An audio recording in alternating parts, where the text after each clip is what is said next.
questões de química. Vamos lá, vamos seguindo as 5 questões.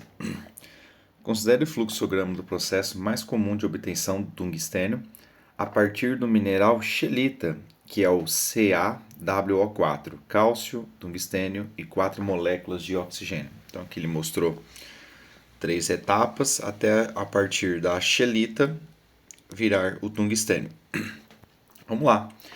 Determine, vamos dar um zoomzinho aqui, né? Determine o número de oxidação do tungstênio no WO3. Muito simples, WO3. Lembrando que o oxigênio ele é -2, família 6A da tabela periódica dos halogênios, dos calcogênios. Então, consequentemente, ele é -2. Logo, em cima ele fica -6. Então, que número que o tungstênio tem que ter para ficar 0? Mais 6. Portanto, NOx igual a mais 6. Beleza. Em qual etapa do processo de obtenção do tungstênio, a partir da scheelita, ocorre o processo de oxirredução? Vamos lá, qual deles que vai alterar a oxidação? Gente, só bater no olho dá para saber. Nossa, mas será que aqui que vai nessa reação 1 vai ter uma troca? Não sei. Será que eu calculo então na 2? Tenta bater o olho nas primeiras, no geral.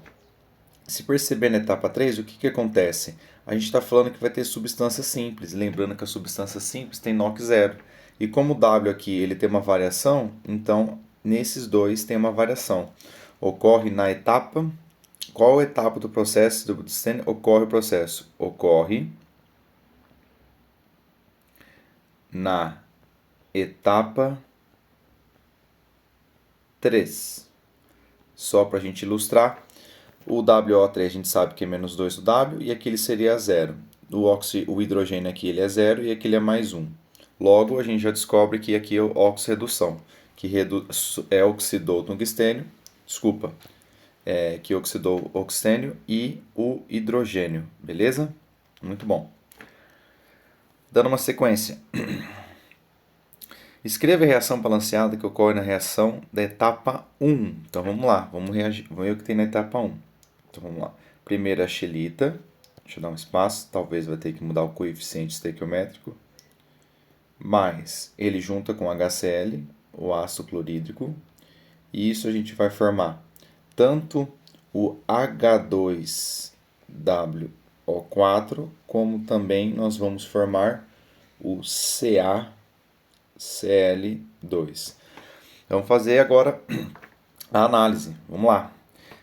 Primeiro os diferentes de H e O. Vamos primeiro pelo cálcio. Cálcio de um lado, cálcio de outro. Bateu por enquanto. Cloro. Eu tenho cloro de um lado e tenho 2 do outro. Se eu tenho 2 do outro, então eu teria que acrescentar cloro aqui. W, um do lado, um do outro. Ótimo. Oxigênio, 4 de um lado, 4 do outro. Bateu. Hidrogênio, eu tenho 2 de um lado e 2 do outro. Bateu também. Então, essa que fica a equação balanceada, apenas pontuando a questão U2, no HCl. Calcule a massa mínima de scheelita em quilogramas, necessária para a obtenção de 69 kg de tungstênio metálico, sabendo que o rendimento da reação é de 75%. Vamos lá. Então, ele quer, nesse caso, scheelita comparada com tungstênio. Se nós analisarmos aqui, não tem nenhum segredo. A proporção é 1 para 1, mesmo que tem várias etapas sucessivas. A gente poderia até fazer uma etapa, somando com outra, somando com uma terceira, mas todos aqui é na proporção 1 para 1. Beleza? Então não tem nenhum pico de perigo e pode colocar direto. Então fica o CaO, que a gente vai fazer o comparativo com o tungstênio. Então vamos lá, o que ele quer saber? Ele quer saber a massa do scheelita necessária para eu reagir com 69 kg de tungstênio. E o que ele me falou? A gente vai agora pela massa molecular. Já adiantando esse número aqui para não ficar calculando tudo, do tungstênio, 184, 40 do cálcio e 64 dos oxigênios, dá um total de 288 gramas. Para quanto de tungstênio? Só o tungstênio é 184 gramas. Temos que lembrar também E esse rendimento ele é de 35%, ou seja, ele é um rendimento de 3 quartos, que a gente pode fazer essa continha colocando aqui que o rendimento é de 3 quartos, beleza? Então vamos lá. Quando a gente faz essas contas, não tem problema nenhum.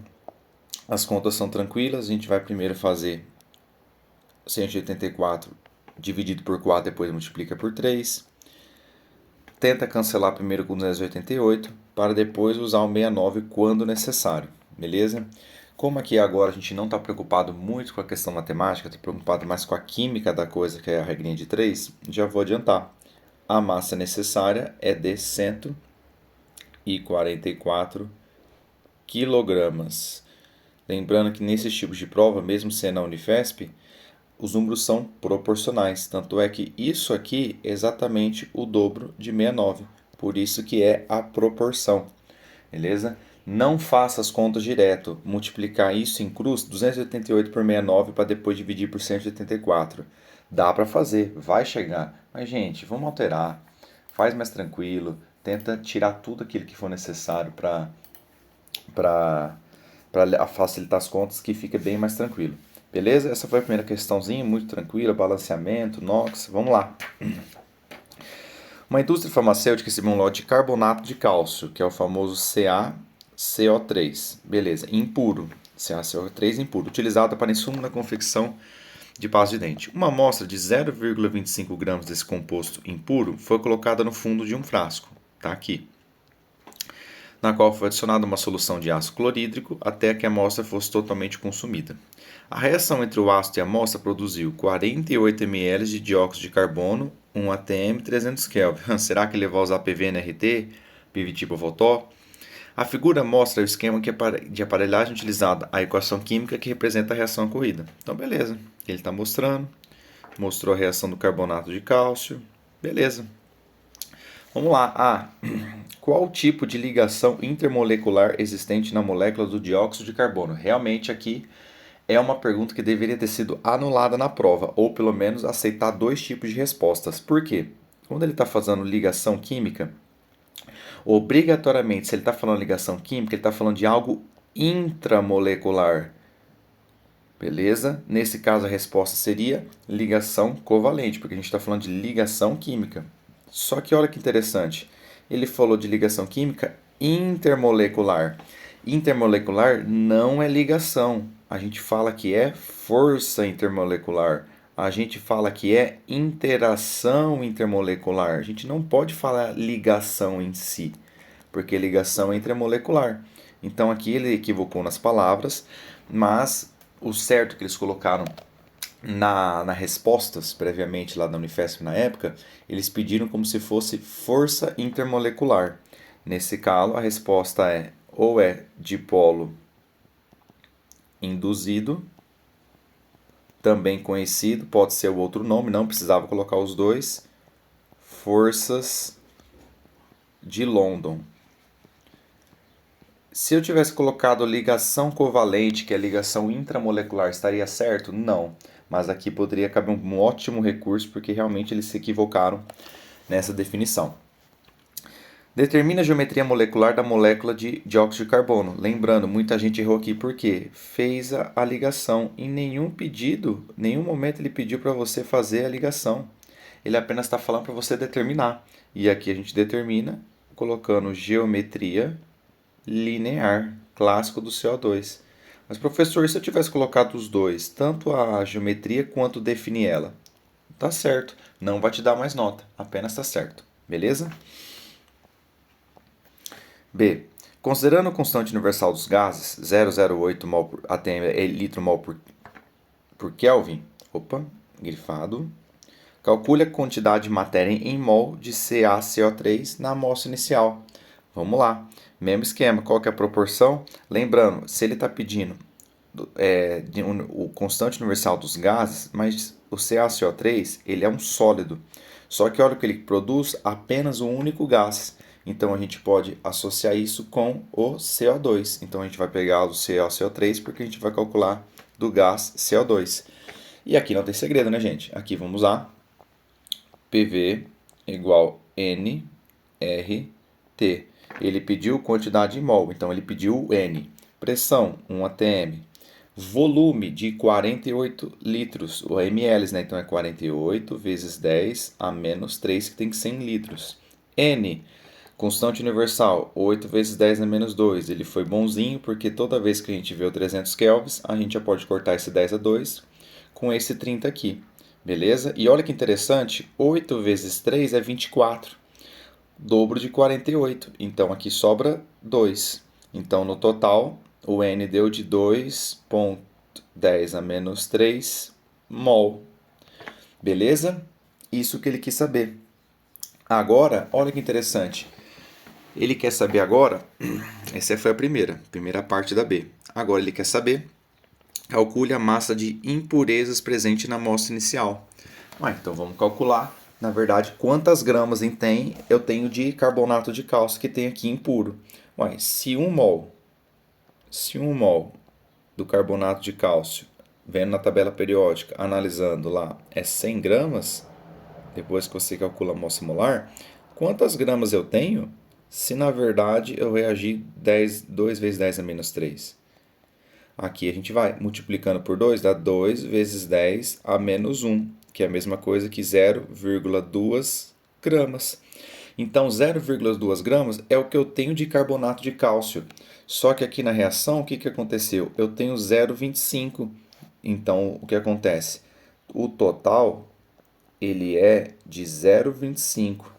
Só que o total tem o quê? O carbonato de cálcio, o que a gente quer saber, menos mais as impurezas, né? Porque o total é o carbonato mais a impureza. Aqui já ficou fácil. Por quê? Carbonato de cálcio eu tenho 0,2 conforme eu vi aqui no exercício. E o impureza? 0,2 é a mesma coisa que 0,20. E de impureza sobrou 0,05 gramas. Essa é a resposta do tanto de impurezas que tem. Uma questão que não é difícil, tranquila, beleza? O mais que o pessoal podia ter confundido essa questão que, nossa, mas ele falou da constante universal dos gases, mas ele pediu de CaCO3, que é sólido. É só analisar quantos gases que ele vai formar. Ele forma apenas um gás, que é o CO2. Seguindo, uma questão aqui de concentração, vamos lá. O benzoato de sódio, mostrando aqui, é um sal orgânico largamente empregado como conservante na indústria alimentícia. Quando dissolvido em água destilada, o íon benzoado sofre hidrólise, produzindo o ácido benzoico e a equação a seguir. Conforme, né? Então mostrou o íon benzoato, quebrando a água, ácido benzoico e a hidroxila. Equacione a reação que representa a dissociação aquosa do benzoato de sódio. Então vamos lá. Dissociação. Se ele é um sal, então eu vou quebrar entre aspas em a parte positiva e a parte negativa. Então vamos lá. Benzoato de sódio, CH5COONA. Sofrendo dissociação aquosa. Consequentemente, na setinha a gente pode colocar, se quiser, o H2O, mostrando que a gente está inserindo na água. Consequentemente, eu formo o quê? Primeiro, eu formo o íon benzoato. Nossa, mas eu tenho que saber essa fórmula química? Não. É só lembrar que o corte vai ser aqui, a parte negativa da positiva, porque o Na mais vai ficar positivo. Vamos lá. C6H5COO menos mais o Na mais. Olha que interessante. Explique o que ocorre com a concentração do ácido benzoico no equilíbrio quando se adiciona gotas de ácido clorídrico à solução aquosa. Vamos lá. Se eu adiciono nessa situação aqui de cima o HCl, o que acontece? O HCl em solução aquosa libera H+. O H+, olha que interessante, ele vai reagir com o H-. Nesse caso, ele vai formar água. Nesse caso, ele reduz a concentração de OH-. Consequentemente, se eu reduzo a concentração dos produtos, de acordo com Le Chatelier, desloca o equilíbrio para os produtos. Nesse caso, ele desloca para a direita.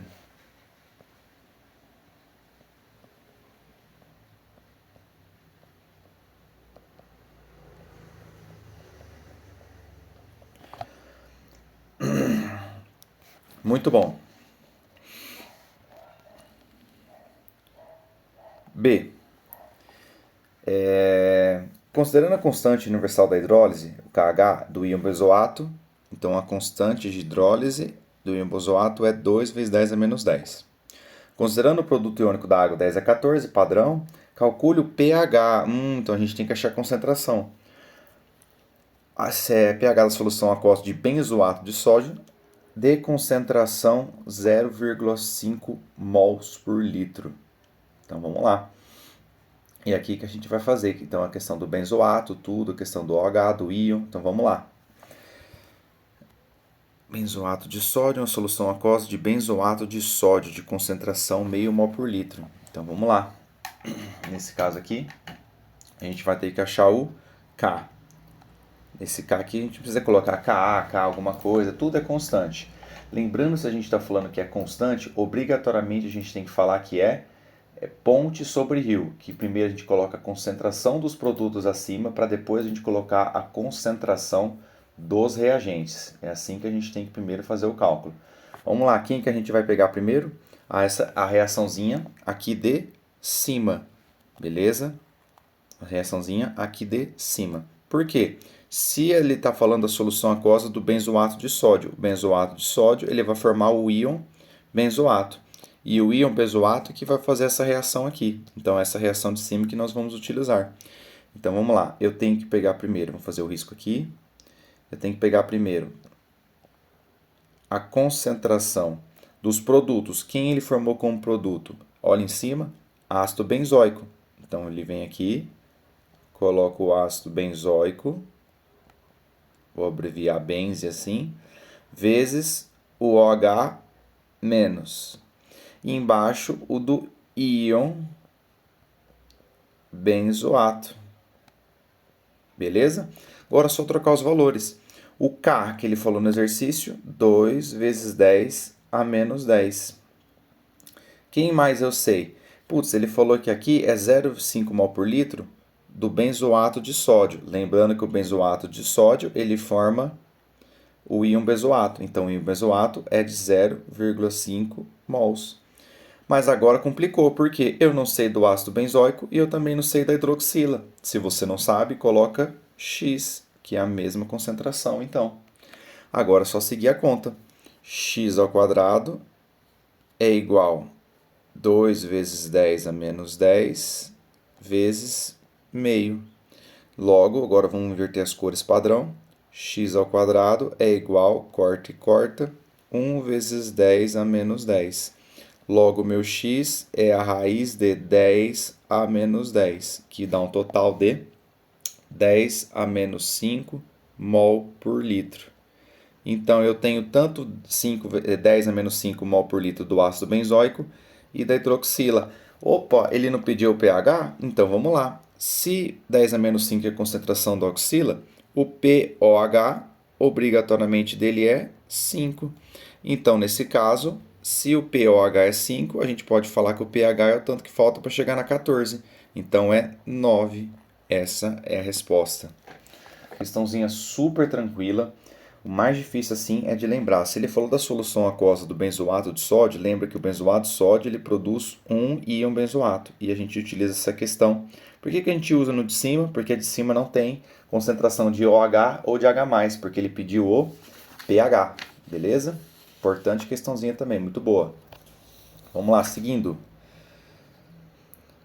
Transformações, vamos lá.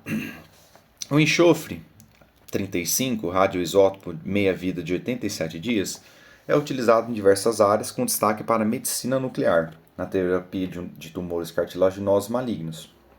A figura mostra o decaimento radioativo do enxofre 35, com a emissão de certa partícula X. Vamos lá.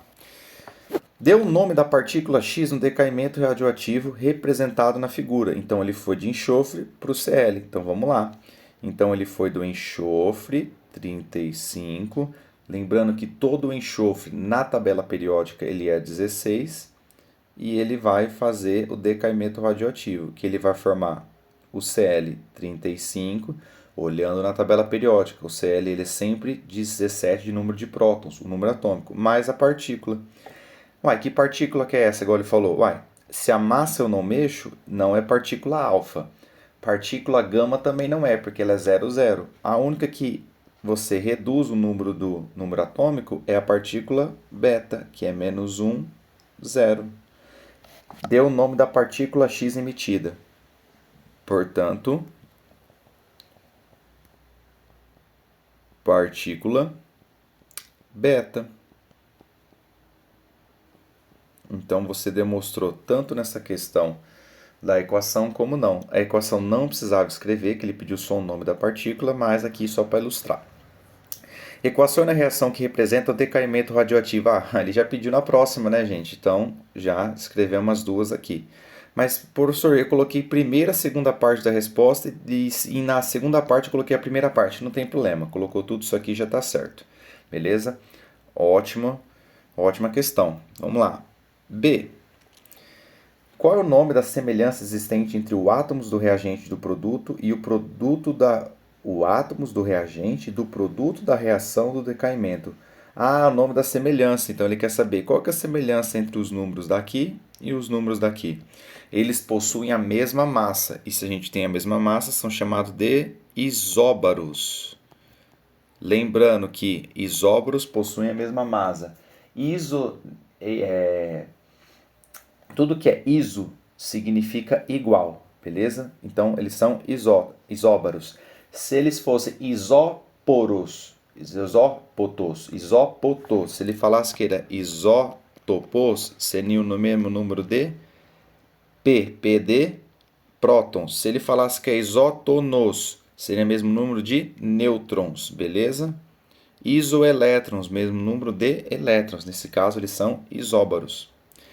Determine a atividade inicial de uma amostra de radioisótopo Ch35 quando apresentou atividade de 10 milibequeréis após 348 dias de sua produção. Então vamos lá, é 348? Então vamos fazer o cálculo. 348 foram todos os dias que ele reagiu. Só que a meia-vida é de 87, então vamos descobrir quantas meias-vidas temos. Então vamos lá. 87, se o 7 ele vai chegar no número 8, 7 vezes 1 vai dar 7, 7 vezes 2, 14, 7 vezes 3, 21, 7 vezes 4, 28. Será que vai dar certo o 4? Costuma dar certo os números. Ou pode ser também, vamos ver outro, 7 vezes 4 vezes 7, 28. 2, 4 vezes 8 é 32, com mais 2, 34, 348. Bateu. Então eu tenho nesse caso 4 meias-vidas. Agora é só fazer de trás para frente. Como ele quer a amostra inicial, então vamos lá. Ele tinha 10 mpb. Nem vou colocar a unidade de medida. Se ele sofreu a quarta meia-vida, então ele estava no início de 20. Só que aí ocorreu a terceira meia-vida antes. Nesse caso, ele foi para 40 atividade. Só que ele também, antes disso, ele sofreu a segunda meia-vida. Deixa eu trocar a cor. Segunda meia-vida. Então ele começou com 80. Só que por último, ele fez a primeira meia-vida, que dá a amostra inicial, que é um total de 160. Agora que você deu a resposta, você fez o esquema, na verdade, dê a resposta. Portanto, atividade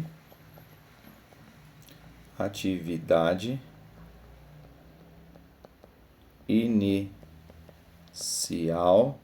de 160 milibequeréis. Beleza? Excelente questãozinha aqui de radioatividade, decaimento radioativo e por aí vai. Vamos lá, última de orgânica. Lembrando para gente, curta o canal aqui, importância do exercício de química, bem didático, bem explicado, objetivo. Vai dar quase meia hora de vídeo, a gente faz todas as questõezinhas bem objetivo, sem aquela enrolação de 2, 3 horas de vídeo. Vamos lá. Miconazol, antifúngico, como estrutura mostrada a seguir, é um fármaco de uso tópico amplamente utilizado na composição de pomadas para combater frieiras e micoses, ou seja, combater fungos. Muito bom. A. Dê o nome da função oxigenada presente na molécula de miconazol. Essa função oxigenada, essa aqui é o famoso éter. Éter.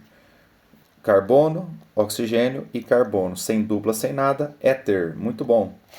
Seguindo, determine o número de carbonos terciários existentes na molécula de miconazol. Vamos lá. O que é um carbono terciário? Carbono terciário é aquele que liga com outros 3 carbonos. Então vamos lá.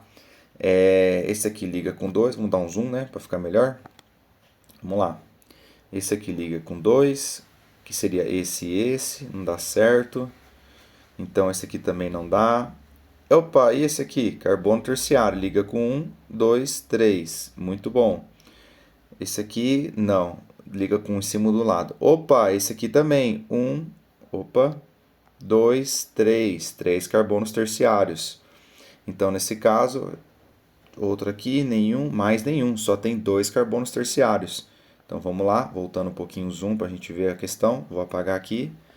Então, carbonos terciários. Então, possui 2 carbonos terciários.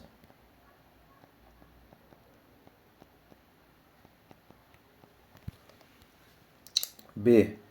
Determine o número de pares de elétrons não compartilhados existente na molécula do miconazol. Pares de elétrons não compartilhados. Então, vamos ver todas as estruturas que são diferentes de carbono.